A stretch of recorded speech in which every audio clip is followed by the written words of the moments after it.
প্রিয় শিক্ষার্থীরা, তোমরা এখন দেখছো রিমিডিয়াল অনলাইন ক্লাস চ্যানেলের পক্ষ থেকে প্রত্যেককে আন্তরিক প্রীতি শুভেচ্ছা। আজকে উচ্চ মাধ্যমিক দর্শনের বচনের বিরোধিতা ও ব্যবধানমানের চ্যাপ্টার থেকে একটা গুরুত্বপূর্ণ ক্লাস নিয়ে এসেছি। আশা করছি ক্লাসটিকে প্রত্যেককে শুরু থেকে শেষ অবধি দেখবে।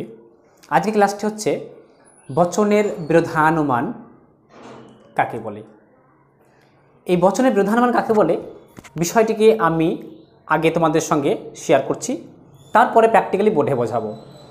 বচনের বিরোধানুমান এতদিন তোমরা পড়লে বচনের বিরোধিতা, এবার আসছে সম্পূর্ণ ওই অধ্যায়েরই এক নতুন একদম নতুন ধরনের অন্য একটি টপিক, সেটা হচ্ছে বচনের বিরোধানুমান। সেটা আবার কি আমি সংজ্ঞাটাকে তোমাদের সামনে পরিবেশন করছি, তারপরে বোঝাচ্ছি। ভালো করে সংজ্ঞাটাকে শোনার চেষ্টা করবি, আমি বিষয়টাকে বোঝানোর চেষ্টা করব।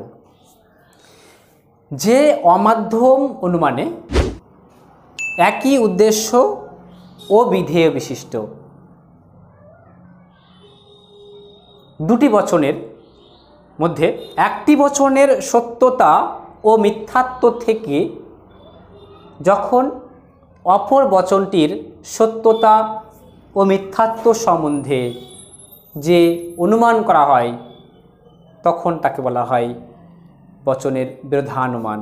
আবার বলছি, যে অমাধ্যম অনুমান, অলরেডি অমাধ্যম অনুমান প্রত্যেকে জানো, আমি আর সেটাকে বোঝাচ্ছি না, কারণ পূর্বে অনেক ক্লাস দেওয়া হয়েছে সেই নিয়ে।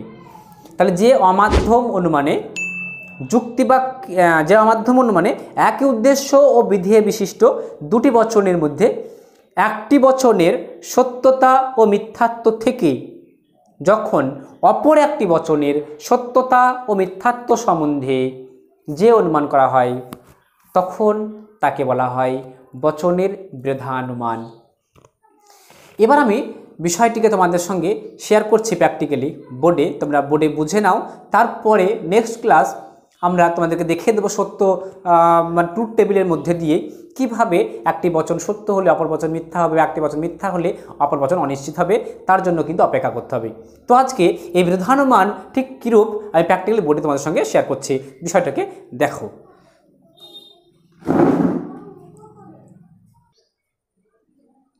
দেখো এখানে আমি যেটা লিখেছি প্রথমে, সকল কবি হয় মানুষ, আর নিচে কি দিয়েছি কোনো কোনো কবি হয় মানুষ।